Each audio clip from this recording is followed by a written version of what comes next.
I sometimes hear people say the Dragon was a nice computer, but it wasn't much for games. At least not for arcade games. So here I will have a look at some of the arcade games that were on the Dragon, and also have a look at the actual arcade games they were based on. I don't know, maybe this will be a series. But anyway, in this video I will try some of the older arcade games that won't demand so much in terms of graphics, color and sound. If there is a second episode, I will have a look at some slightly more demanding games. You will have to excuse my English, but it's not my first language and I don't speak it very often. I was playing with the idea of using an AI voice, but thought what the heck, it is what it is. First, a little about the equipment I'll be using. This is my Mr. FPGA, and I'll be using that for capturing both the Dragon games and the arcade games. I will capture the games using this cheap capture device, and I will play them using either this Voltmace analog joystick through Paul Fiscarelli's USB adapter, or a Sony PS5 DualSense controller. For some games I will just use the keyboard.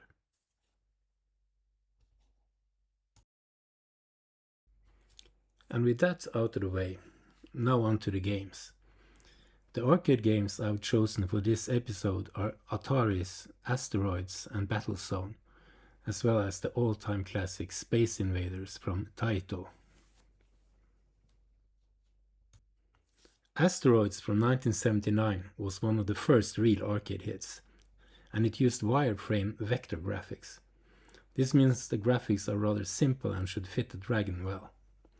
The gameplay is pretty simple too. Shoot the asteroids and don't get hit. It never was my favorite game, as I always found the controls a bit hard to master. I usually just stay in the center and spin around trying to shoot anything that comes my way. First we'll have to load the core into the Mister. The FPGA is now being configured to mimic the original hardware, so this is as close as it could be to the arcade without actually playing it on arcade hardware. The first time you play a game with a new controller, you'll have to configure the buttons. This is quick and easy and has only to be done once per game for each controller.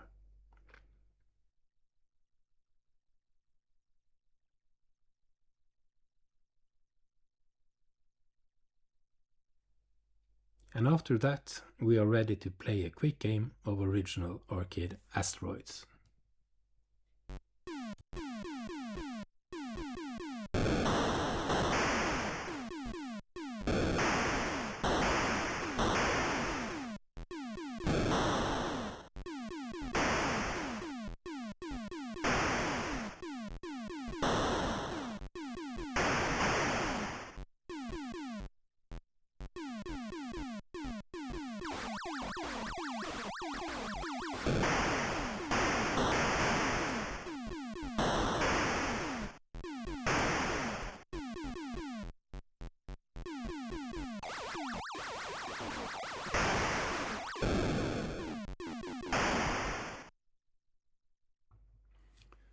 For the Dragon, I chose Meteoroids, one of the cartridge launch titles by Dragon Data for the Dragon in 1982.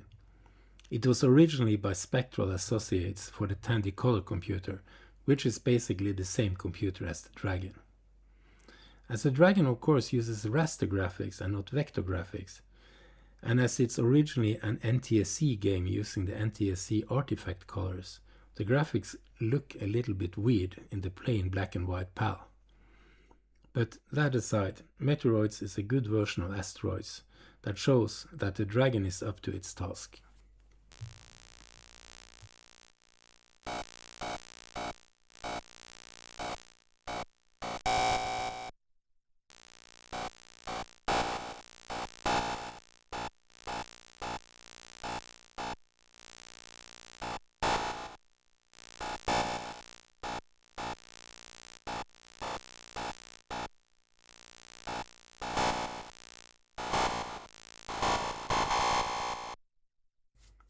But wait, there's one more thing.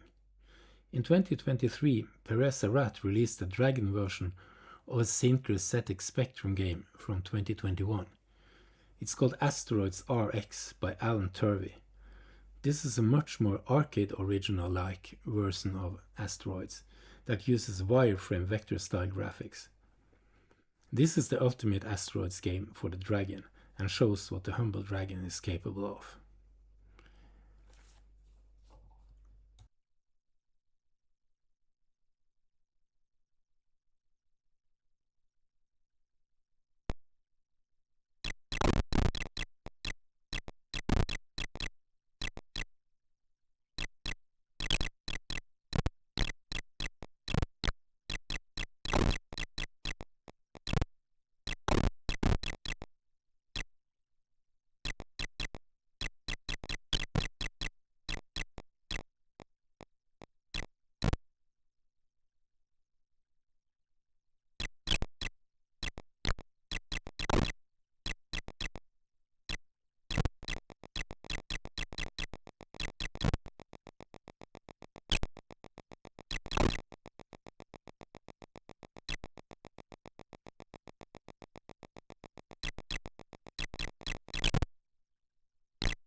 Well, on to the next game. We're staying with Atari and vector graphics. This time it's the game Battlezone from 1980. Like Asteroids, it uses wireframe shapes. The gameplay involves driving a battle tank, shooting enemy tanks, while avoiding being shot yourself, of course. This too was a huge success in the arcades. We'll just load it up on the Mister, configure the controls and have a quick game.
There were several variants of these games for the Dragon, but I have chosen Rommel's Revenge, released in 1984 by Design.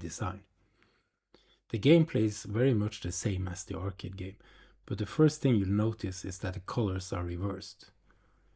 I would have preferred it the other way around, but again the gameplay is great, and as it is with many Dragon games, if you just can look past the colors, there are many really good and playable games for the system.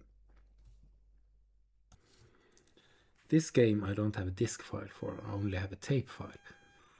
But I'll cut to the game when the loading screen has finished, so you don't have to sit through the whole loading process.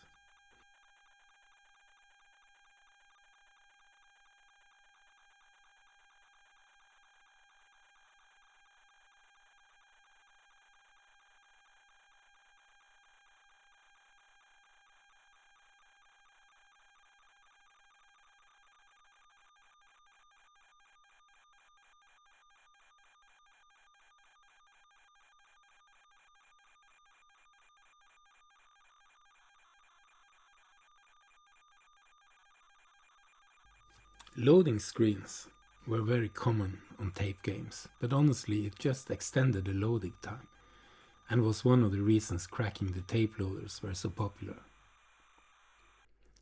In this game I'll just reconfigure the keys and play with the keyboard.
So on to the last game then. Space Invaders by Taito from 1978 is, besides Pac-Man and Donkey Kong, probably the most known and recognizable arcade game of all time.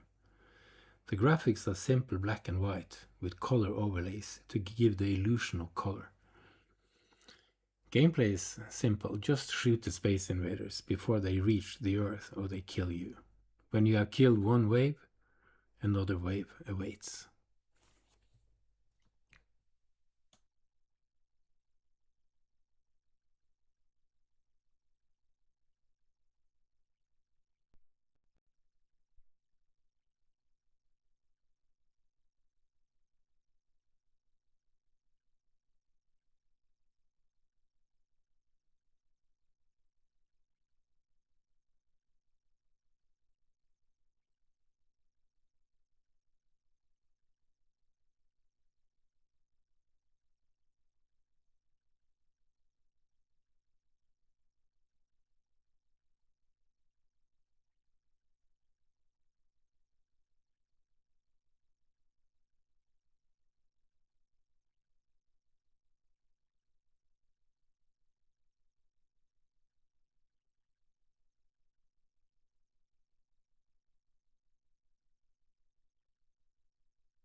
Every system known to man had at least one version of Space Invaders, and the Dragon was no exception.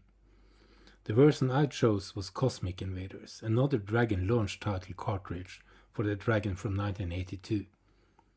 Just like Meteoroids, this was also originally by Spectral Associates for the Tandy color computer, but unlike Meteoroids, this actually used the 4-color mode and not the black and white or artifact colors.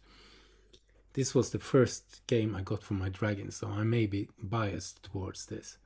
I said this is a great version of Space Invaders.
But wait, there's one more game.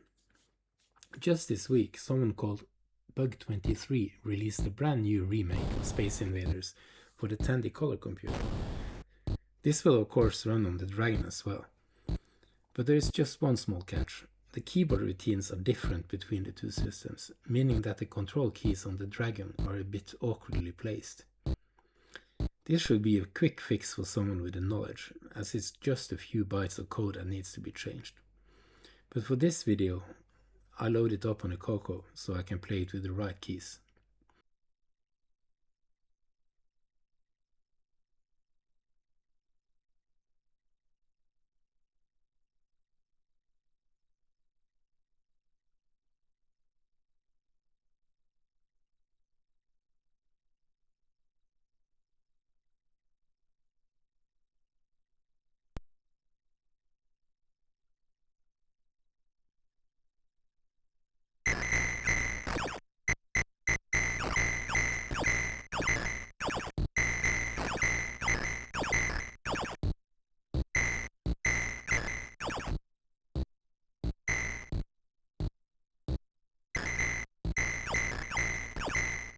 As you can see, this is very faithful to the arcade original and a great piece of work. The only thing I can pick on is that it's not possible to fire when moving, which could be crucial when playing the game.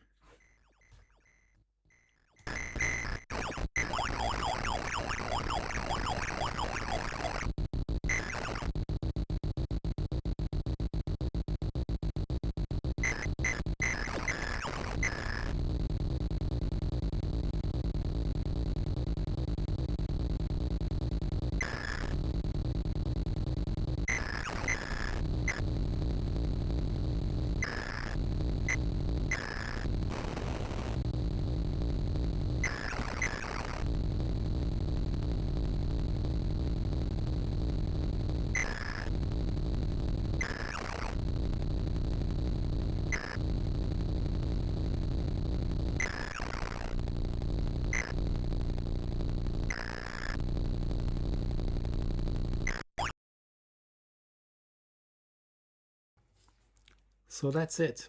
3 early arcade games the Dragon can handle just fine. And as said before, if you can put the playability first and see past the limitations in graphics and sound, there is nothing to say the Dragon can't play arcade games. But if you think these games were a bit simple, I will try a couple more demanding games in the next episode, if there is one. Donkey Kong could be found on every system, but most of them were nowhere like the arcade original. The gameplay was either sluggish, or it was missing a level or two, or even missing the upper beam of the first level, making Donkey Kong throw the barrels from the opposite side compared to the arcade. Donkey Kong Jr. was surprisingly not as popular on home computers as his predecessor, but even those versions were often limited compared to the arcade original.